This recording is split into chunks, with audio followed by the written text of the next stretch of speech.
All right, ladies, it's 12:01. I'll wait for you guys to come in, but I will start. Today we're talking about superfood supplements and adaptogens. These are a slightly different category than your basic average vitamin and mineral supplements that you would buy at drugstores.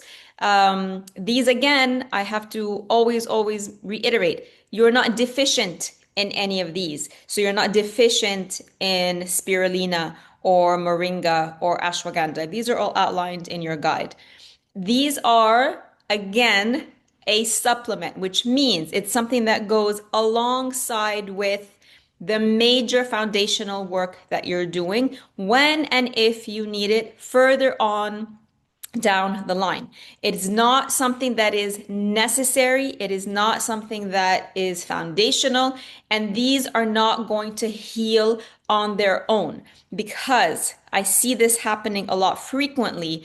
Old clients of mine, people who just follow me, they'll send me like a little clip of an interview or a reel or something, and somebody's recommending, you need to take barley juice powder and spirulina and chlorella, and these are going to solve all your menopause problems. Literally, somebody just sent me this yesterday. It was a woman being interviewed. I don't know who she is.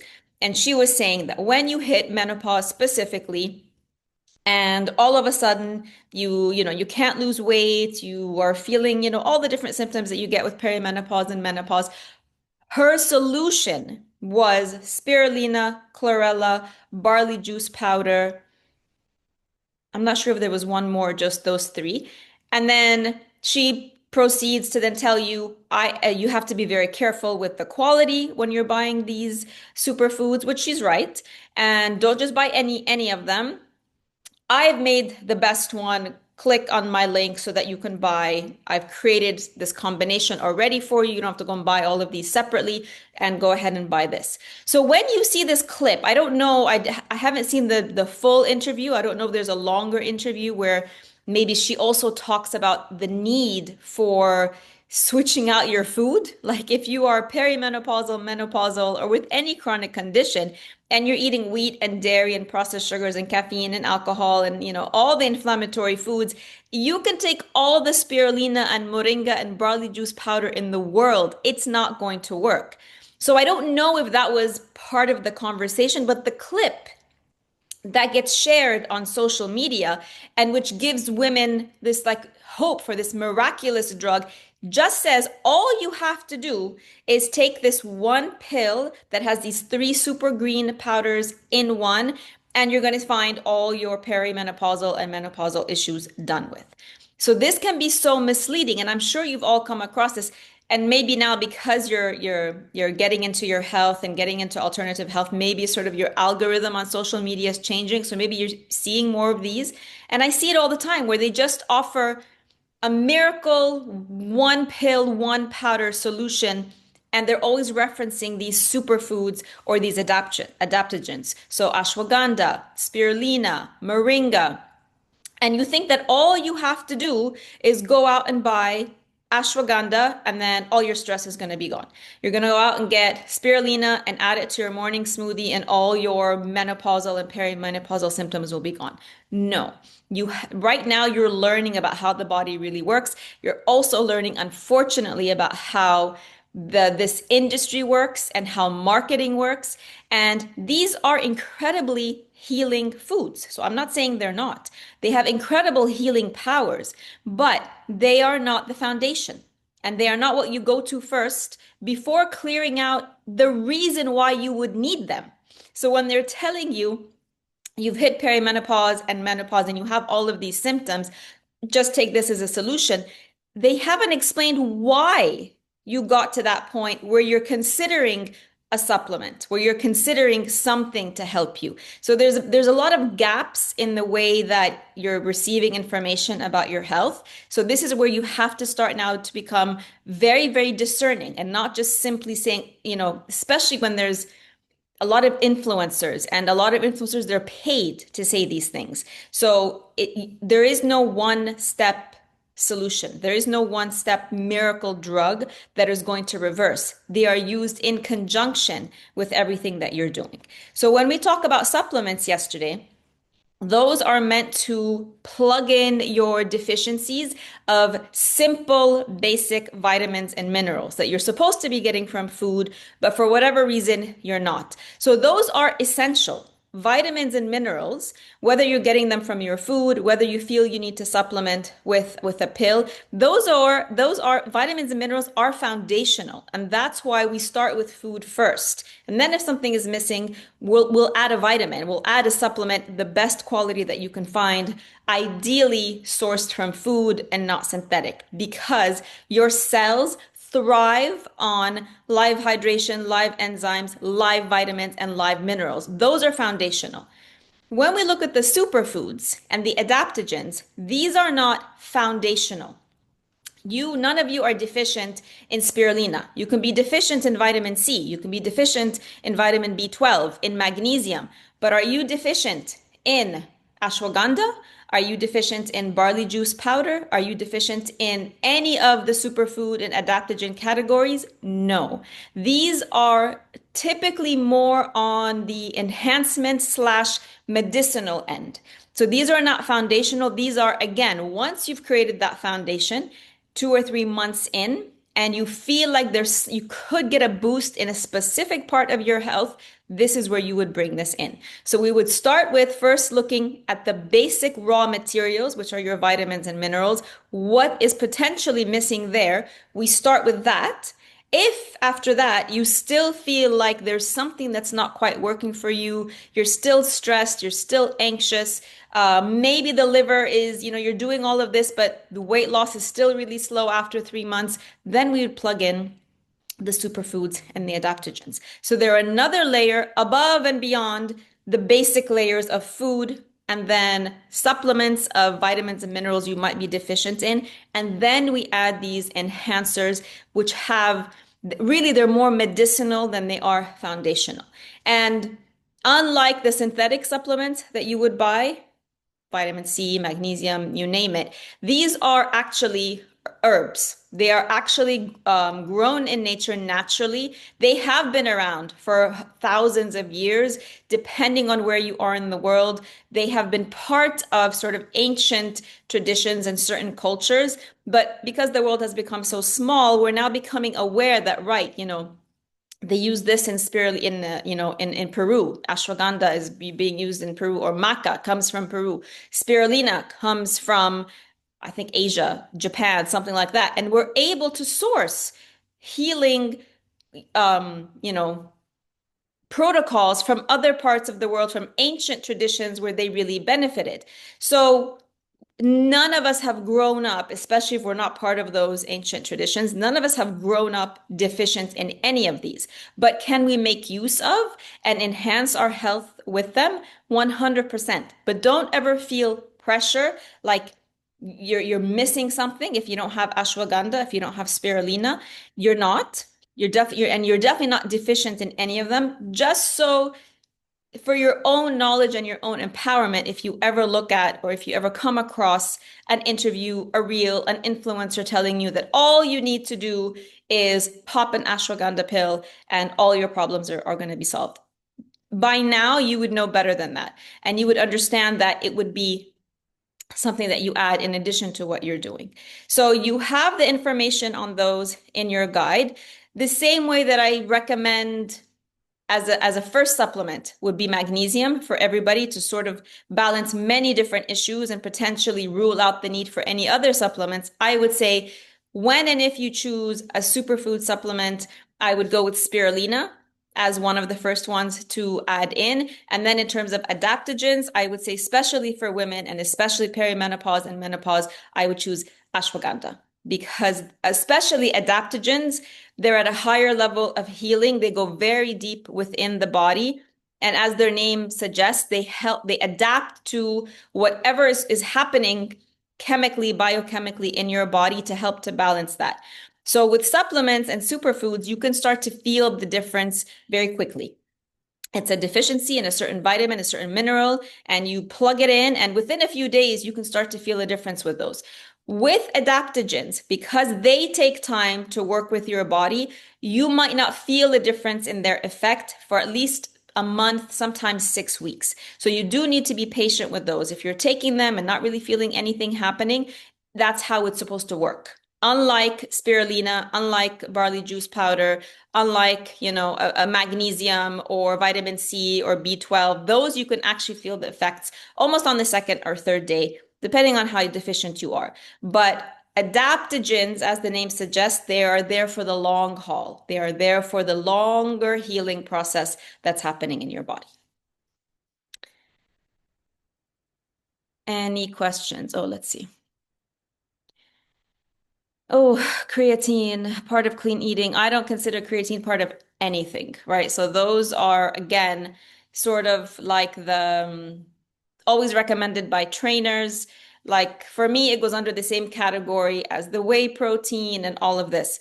Um, just eat more protein. When they tell you also get more protein, and so the protein powders and the protein shakes and all of this, why are we going to the synthetic version? Why are we going to the man-made version? If you feel like you need more protein and you want more protein in your body, go and have more protein. Go and have more beef, go and have more chicken, go and have more fish. If you don't want to have animal sources of protein, go and have avocados, more avocados, go have spinach. All of these are going to give you the same benefit without the synthetics of the powders and the pills and the supplements. That is a whole huge industry that has been built on this, again, mistaken belief that we need such crazy amounts of protein. We don't. If you just go and eat your regular, right? I don't know how we ended up with this idea that we just need to overeat protein. Go eat a regular amount of protein. And if you feel like if you're a bodybuilder, or if your kids are bodybuilders and they feel like they need more protein because their trainer has told them that, fine, then double up on the beef you're eating at lunch and dinner. Throw in an avocado and spinach in your smoothie in the morning. But don't go and take synthetics that the body has no idea what they are, cannot recognize them, and can only have negative long-term effects.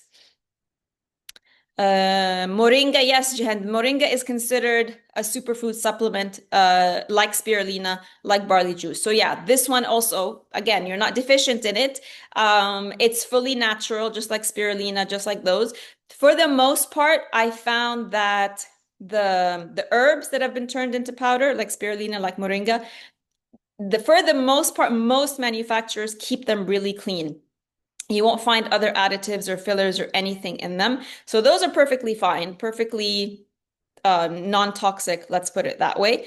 And again, they all have the enhancing medicinal benefits. So moringa goes in right with all of those. Rania, I'm pescatarian, don't eat fish regularly. Would protein powder be better? No, then Rania, in your case, protein powder is never a better solution for anyone. You feel like you want to add more protein, then add the avocados daily, a whole avocado, add spinach to your smoothies, potatoes, add mushrooms, add those are the biggest ones. If you don't want to have an animal source, that's what you would take. But definitely no protein powders. No. Protein powders are also made of what? Peas, right? Like pea protein powder is a very popular one. Eat the peas. Get natural, fresh peas. Eat a whole bowl of peas if you want every single day with your meals.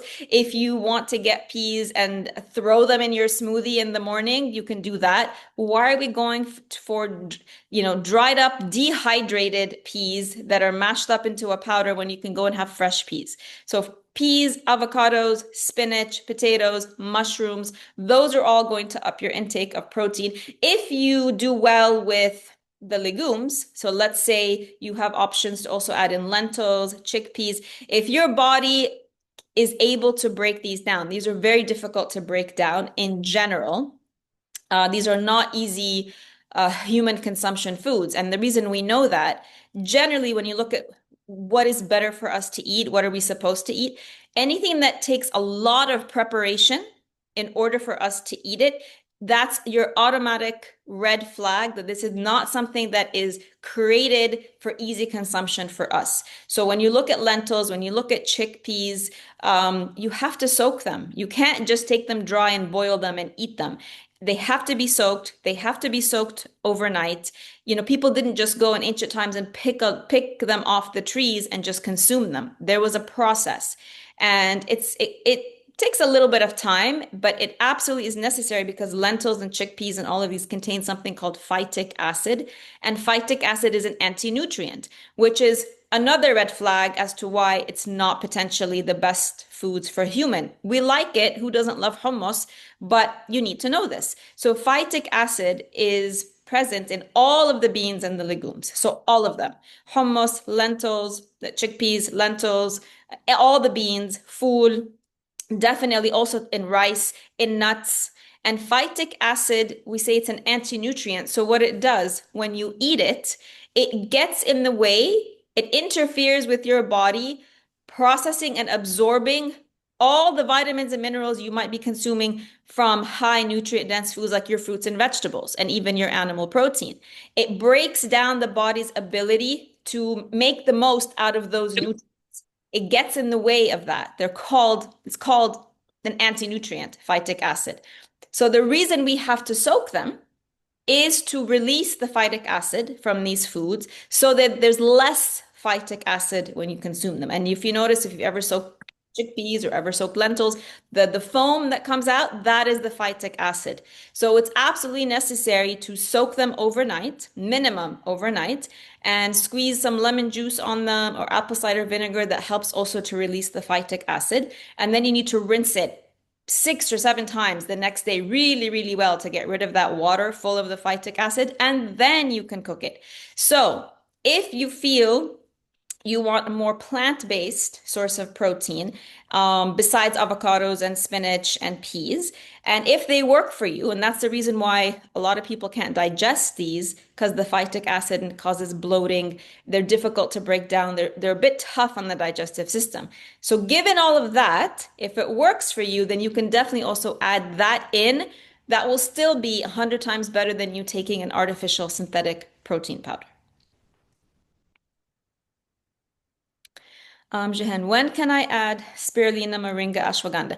I always say, just like the supplements, you want to wait on that because they're not necessary, they're not essential, and you want to see to what extent you can fortify your body using just the basics first. Fruits, vegetables, and then you bring in animal protein. After that, we look at potentially deficiencies in vitamins and minerals. And then after that, we can bring in the enhancers or the medicinal healing ones, which are the spirulina, moringa, and ashwagandha, etc.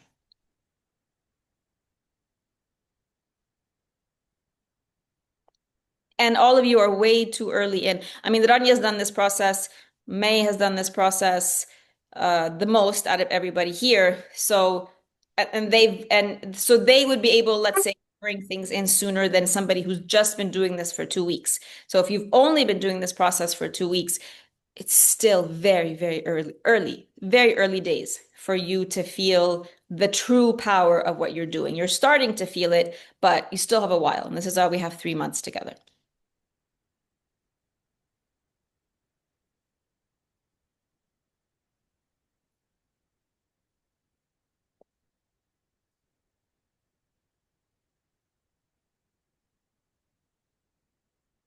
Any questions about that, ladies? And again, you're always looking for the highest quality. It is a lot easier when you're shopping for superfoods and adaptogens. They're not usually like with the synthetic vitamins and minerals, you're not typically going to find titanium dioxide, magnesium stearate, talc, gluten, and fillers. You typically don't find that with these powders. So it's much easier to find a simple, good quality spirulina than it will be to find a good quality magnesium, let's say. Much easier to shop for. They are available locally. So even locally, they're easier to find than to find, as in for those of you in Egypt. So much easier to find a high quality spirulina or ashwagandha in Egypt than it is to find a high quality magnesium or B12 in Egypt. Amen. One of the things that is confusing me is how we should eat eventually. What is the goal? So the goal is there's a general goal for all of you, which is disease prevention and to live where you can thrive, where you are not aging, you're getting older, but you're not aging. So you're not aging in the traditional way where the body's eroding and breaking down, and you end up with a chronic condition and end up on medications. That's the general goal of eating the way we are. Then each one of you has a specific goal because each one of you has a specific condition or specific symptoms.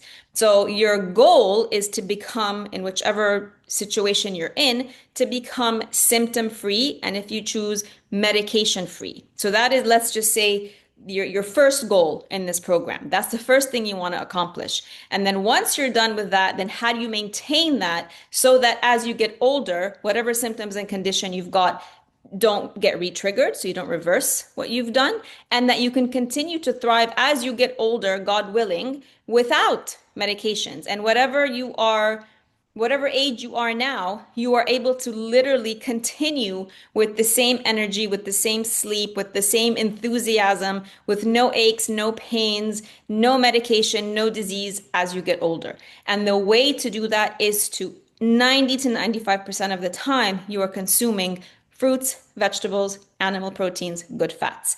You don't need anything else. You will never be deficient if you never have a piece of bread or pasta or coffee again in your life. Never. You will never be deficient. And then when we get, so that's the physical goal, but also in order to reach that, I don't know, Iman, if you watched the class where I talked about how we're sort of going through the phases to reach mindful eating. In order to do that, you need to reach a phase of strong mindful eating where the food is not controlling you for the most part. And to do that, we have to detox the body first, get rid of all the biochemical addictions, and then understand our emotional triggers because we are emotional beings. And the things that we feel and the way that we think affect how we make our food choices. So you have to understand that what was a purely physical biochemical addiction, got rid of that with the detox.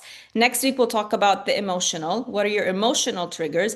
And when you put those two together and you have a strong grasp of where your physical addictions are and what your emotional triggers are, that's when you reach the phase of mindful eating, where even when you're choosing a pizza or a chocolate, it is a conscious decision. It's not because you were completely overwhelmed and powerless in front of the food.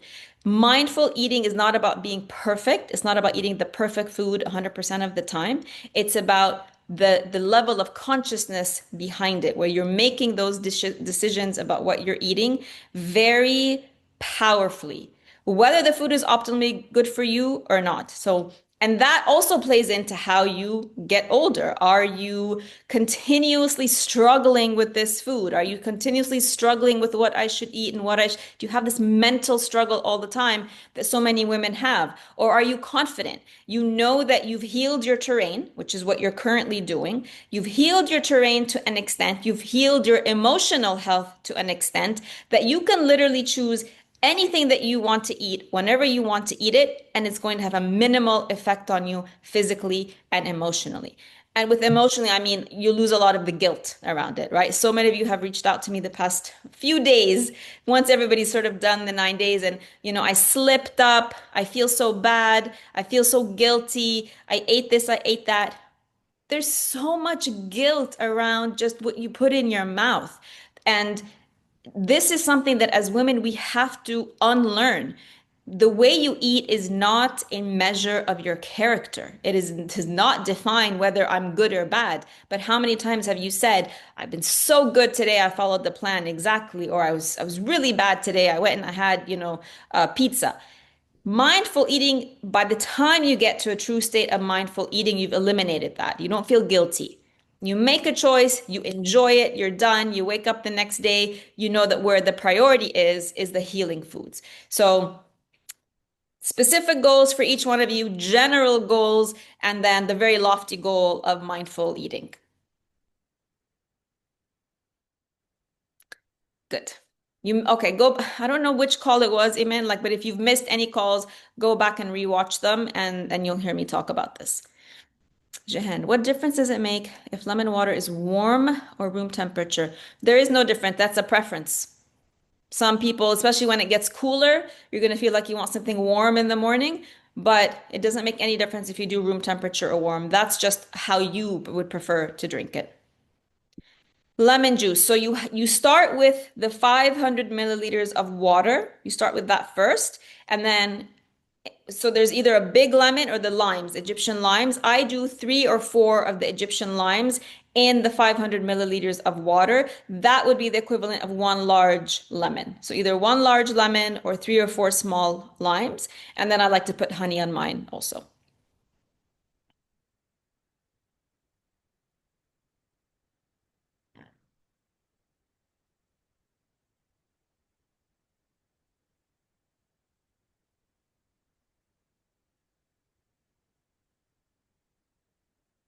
Tomorrow's class is the last class of our daily classes, ladies. So starting next week, we only have sessions together Monday and Wednesday. So make sure you put that on your calendar. Make sure you're not showing up on Sunday expecting a class and there isn't one. From now until November 28th, which is our last, so for the next 2 months, Monday, Wednesday only. Tomorrow we'll talk about essential oils, and then there'll be one more class on emotional eating, and then one class on mindful eating, and all the rest of the classes are Q&A, meaning I will not come in here and start a conversation unless I see something happening in the group. And sometimes that happens where you're sort of all going through something together. If I feel there's something I need to address, then I will. But these are purely Q&A sessions for you to come in, and by that time, you have been well into the detox process, going into the emotional, understanding your emotional triggers. So really take advantage of these Q&A sessions to come in with deeper questions, right? Deeper, you trying to get a deeper understanding of what's happening with your health.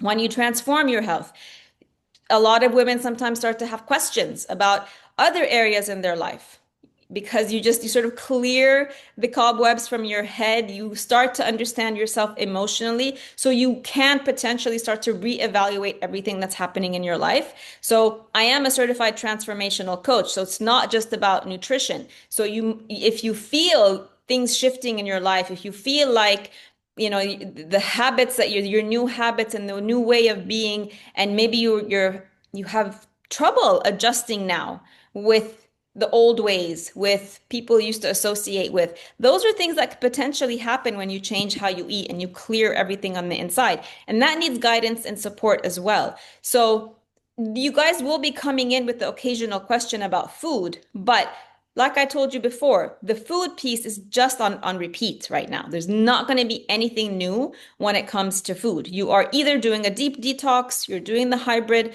you're doing clean eating, you're alternating between some of them. You're on a detox mode. The new pieces that will arise are going to be you reevaluating your life, you taking a look at your relationships, your career. There have been plenty of women who've gone through this process, myself included, where suddenly you feel like nothing that you've ever done in your life was really what you wanted to do. And you need to change direction and you need to pivot and you need to think about the next stage of your life and how you want that to look. So that's what we're going to be doing in the last 2 months. So it's not just me coming in here and talking about, spirulina and broccoli and all of that anymore. That will just become second nature to you. And then I'm really going to need you to tap into where do you need support on your transformational journey. You're welcome. Jehan, go ahead. Dana, I was supposed this week to do the hybrid diet, and then due to travels and my being sick and all of that, I wasn't able to stick to it قوي يعني. بس I'm eating only fruits and vegetables. I don't know what is the next step يعني once I'm not sick anymore, what do I do next? So you So so, you so you've so gone to you've the gone to detox again. You started hybrid and then you went back to deep detox. Is that what you're saying? No, I'm only now eating fruits and vegetables, but I'm not following any specific plan. Yani, Okay. in the morning, sometimes I'm able to drink lemon water like today, but not a full liter, only 2 cups. Um, I'm not able to do celery juice because I can't go out and buy the celery. Yeah. Yani, I'm sticking to fruits and vegetables بس. Okay, so that's still a deep detox. So whether you are following the plan I've given you, or whether you are doing your own combination of just fruits and vegetables, anytime you're doing just fruits and vegetables, maybe you're just eating the fruits whole, maybe you're just eating some raw vegetables, maybe you're cooking some vegetables, that is still considered a deep detox. So you are right now in the phase of a deep detox. Then this goes for all of you.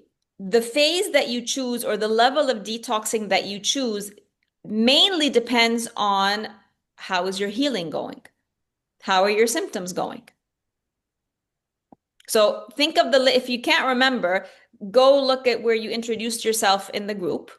And in that introduction, you're going to see what you wrote about yourself. Here's what I've got. Here's what I'm hoping to accomplish in this program. It's easy to get caught up with the process, especially in the first couple of weeks, that you might lose sight of what you initially wrote. So go back and see that first paragraph that you wrote about yourself and how much of that, if any of that, because it's still only 2 weeks in, how much of that is starting to shift and how much do you still need to see unfold for you? And that's going to determine. There is no right or wrong when it comes to which level of detoxing you choose, because each one of you has to make the right choice for herself. Deep detoxing, if you really don't know what to do, default to deep detoxing because that's always going to be the fastest, quickest, deepest way to heal. Mm. If you have any doubts, but if you are confident that you've deep detoxed and for whatever, I mean, some of you also now have traveling coming up, like you had traveling coming up. So if you look at your circumstances, life circumstances, and you know that you need to set yourself up for success, but I'm deep detoxing, but I'm going on a work trip next week and I'll be out of my house. I'll be in a hotel for a week. Is it really setting myself up for success to say I'm going to do deep detoxing when I have no access to a kitchen? I can't make celery juice. I can't make a smoothie. I've got work colleagues I have to go and meet for lunch and for dinner. It doesn't. So then in that instance, you would say, right, the thing that makes the most sense for me now and that will sustain this trip for me and that I know that I can do without an added stress is clean eating. That's your baseline when you have no control over your surroundings and you have no control over your food. But you have an autoimmune, you have a deep-rooted condition, you're on medication, then deep detoxing on repeat is going to be the fastest way to get you out of that. Mm. At the moment, Yadana, I'm only eating raw fruits and vegetables, except for potatoes. I bought some potatoes for breakfast today. Okay. That's the only cooking I'm able to do at the moment. That's perfectly fine. That also works. طيب, Yeah. another question about the hybrid cleanse, yeah, Dana. You said it's number two, يعني it's number two after the deep detox, صح?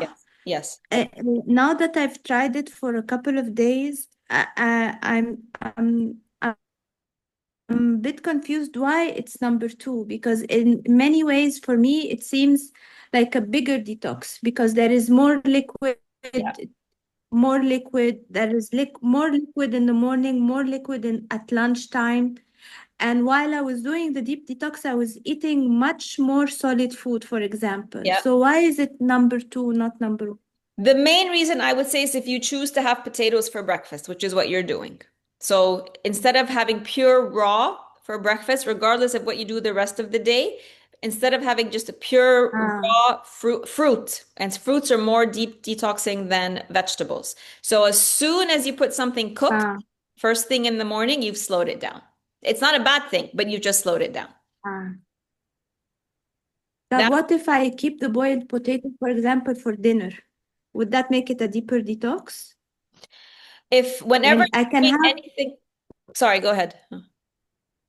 يعني I have at home already a stock of fruits Okay. and vegetables, صح? Yeah. So instead of having a boiled potato for breakfast, I can have a mango for breakfast and a boiled potato for dinner. Would that Yeah. make it a deeper detox? That would go deep. Anytime the first thing that your liver has to process is raw, that's going to be deeper than the liver having to process anything cooked in the morning. But خلاص, that's easy for me to manage. Yeah, you can do that. طيب. Thank you. You're welcome. Hi, Hi. Dana. How are you? This is Marwa. Hi, Hi, Marwa. how are you? I'm good. How are you? Hi. I'm good. I'm good. As I told you over the messages, I'm trying hard, but Yeah. something I'm missing here. I don't know the exact definition of the hybrid cleaning. So the hybrid cleanse, you got that document in your very first email. So the very first email you got on the first day of the program, the one that I said, save this email, and you had a list of all your documents. One of the Yeah. documents was labeled the hybrid cleanse. So that you have the deep detox plan that you were doing, and then you also have the clean eating guide. The hybrid is an in-between level detox. So it's not as fast or as deep as the deep detox, the 9-day deep detox. And it's not as slow as the clean eating that includes some animal protein. It includes some grains like lentils. It is an in-between level. So it's not too deep, not too fast, not too intense, but it's also not as slow. So it's an option for you after you finished a full 9 days. Everybody needs to finish at least one cycle of 9 days. Once you've done that, then you can choose to either to repeat the 9 days or to move into the hybrid or to move into clean eating. Okay. Is that clear? Okay. And I've talked about this in Yeah. last week's session. So I would say the sessions exactly a week ago. So Wednesday session, Thursday session last week, when we were about to finish the first 9-day cycle, I talked about in detail how to make Okay. that choice and how to make that decision for yourself moving forward. I will check them again. Okay. Okay. All right. And let me know. And Thank if you're not sure, then let me know and I can help you work out the best decision for you. you. Definitely, I'll do this. Okay. Yes. Okay. Thank you so much, Dan. You're welcome. Hi, Donna. One second. Iman has a question. Do you juice for breakfast every day? What would you eat otherwise? For me, yes, I juice for breakfast almost every day. I either have a green juice or the berry smoothie almost every day. Um, The only time I don't have that is when I'm traveling and I don't have access to a kitchen. So in that case, then sometimes I have like whatever is available to me. I'll do like maybe like granola with fruits. I'll do that. And the places I go to might have like coconut yogurt. So I'll do like a coconut yogurt with granola with fruits. I'll do eggs when I'm traveling. Never eat eggs at home, but I leave that for when I don't have options. So I'll do eggs when I'm traveling. Um, what else do I have? Yeah, that's it. No, at home, that's been my routine for 12 years. It doesn't change. Juice or a smoothie every single day. Obviously, when also we have people over, so sometimes we have a brunch at home. Sometimes I have guests, like my daughter's coming, so the breakfast might change a bit. But those are just like it's not the bulk of my year. Those are all my exceptions. Granola and dairy. So I don't do dairy, I do coconut yogurt, which is made from coconut milk. And then, yeah, it's not my usual. So if I'm traveling and I'm out at a restaurant and we're ordering breakfast and my options are different types of eggs, and then they'll sometimes have, granola, oatmeal, and I can top it with fruits and some coconut yogurt. Yeah, I'll do that when I'm traveling. But also, a lot of places now all over the world, you could find juice bars everywhere. A lot of places I go to, cafes and things, will also offer fresh juice. So I will also do that. But you know how sometimes you're just used to the things you make your way? So I've never had a juice or a smoothie anywhere that tastes as good as mine. So I might have it. If I'm staying like in an Airbnb, and a couple of times there was actually a juicer in the Airbnb. So yeah, if I find that, then yes, I go, especially with the celery and things that I don't find regularly here. I'll go and get the celery, I'll go get fruits, and I will juice if I have access to it. But if I'm staying somewhere where I'm also on vacation, I don't want to stress myself out. So I manage it in the best way that I can. I started the deep detox, but I had 4 days of animal protein instead of 3. Can I just continue the deep detox and cut out the protein so it'll be a day 10 cycle instead of 9? Yes, absolutely. No problem at all. Donna, can I ask a question? Of course. So, I decided to repeat the plan, Okay. and today is my third day in the second phase, Okay. right? Yeah. Yeah. So I remember when I did the juicing day, it was just one day. Yeah. And now I see other ladies like they are on repeat Yeah. for the juicing thing. Yeah. And I feel like I did not utilize that day very well. Like I did not squeeze everything I had. I just stick to the plan. And I was wondering, what's the benefits of I don't have time to read everything. That's why I'm asking this question in Yeah. specific. Do you think I should put that on repeat? Like I can juice all fruits, all vegetables that I want to eat or drink? So, we mainly talk about the three levels of detoxing as the 9-day cycle or hybrid or clean eating. But if you want to, and those are like we're still talking about even though the deep detox is deep, it's still not as deep as juicing. So some of you might not, and some of you are doing that. You don't want to choose even one of these three. You want to take it even faster and even deeper. And you do a pure juice cleanse. So just liquids. This is, this is people, people who have cancer, people who have very, very deep-rooted conditions. This is how they heal. Like healing cancer, people who have healed cancer have done 6 to 8 months of just nothing but juicing. So you want the absolute deepest way and absolute fastest way to heal, you do a juice fast. You do a juice cleanse. So you get to choose however long you want to do it. Some of the ladies are adding, an extra 3 days in the week, and then the rest of the days they're doing, deep detox or hybrid. I've definitely had ladies who've done a week of juicing because it made them feel so good. They wanted to keep doing it. I personally have done a 28-day juice cleanse before. Like I said, cancer patients who didn't want to go down the traditional route did 6 to 8 months of juicing and were completely cancer free. It is the most potent way to heal. So you can never ever, you can't go wrong juicing. It's not something you have to wonder, will it be okay for me? Will it not be okay for me? It will always be okay for you. It takes, it does take less preparation, believe it or not, because you can just wake up in the morning, prepare 5 juices, maybe 6 juices, and put them in your refrigerator. So there's less time chopping, there's less time cooking, there's less time roasting, baking, blending. So in terms of time prep, it's easier. But then also, because it is such a potent healing protocol, the withdrawal symptoms that will follow it will also be stronger. You're going to go into a much deeper level of the body, really digging up all of that toxicity and pushing it out. So that's something you need to be prepared for if you're doing longer than 3 or 4 days. But it's And always, does it help me lose weight? it will also help with weight loss. Yes. Okay. Thank you. You're welcome. 28 days, I couldn't even handle one day. So that's all the mindset.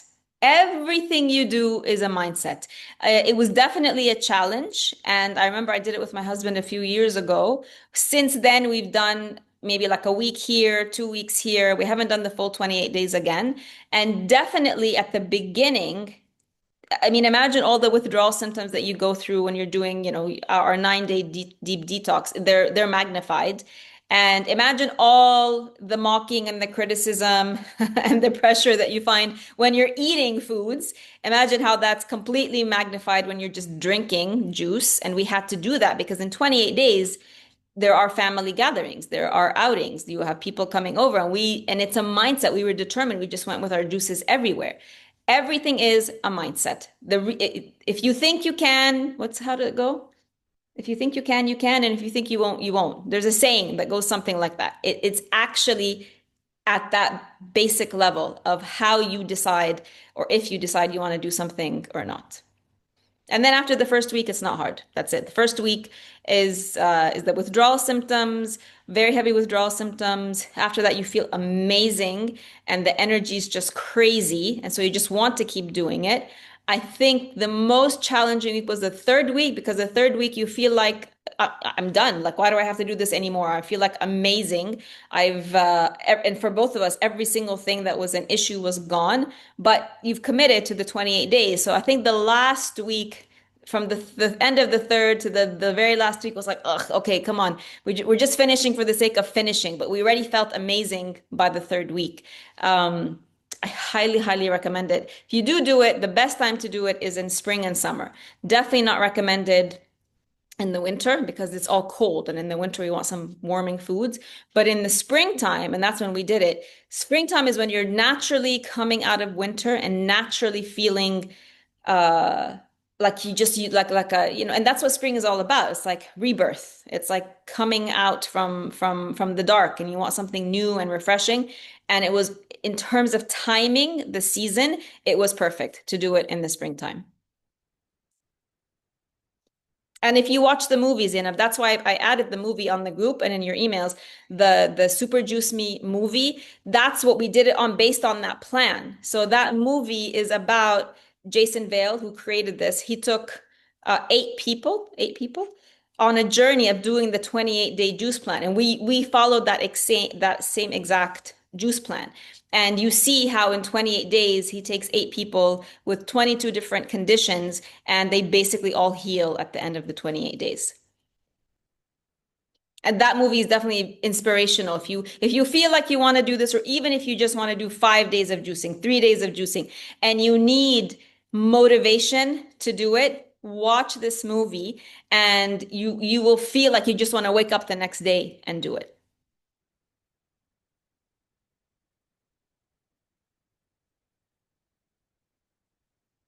It's linked in your email from the juicing day. And I've also linked it in the group. So if you want to go watch it, just go on the search bar and write Super Juice Me, and it'll appear for you.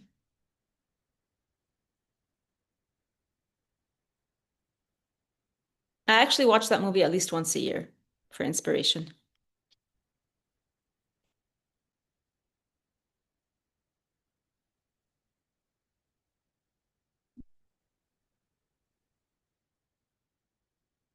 Any other questions for me, ladies? All right. Have a wonderful rest of your day. I will see you all here again tomorrow, same time, same place. Keep all the questions coming, keep all the shares coming. Tomorrow you're going to have an accountability post, so please make sure you go in and answer all the accountability posts. It's very important for you to be keeping track of your progress across all of those areas. So make sure you go in and do that.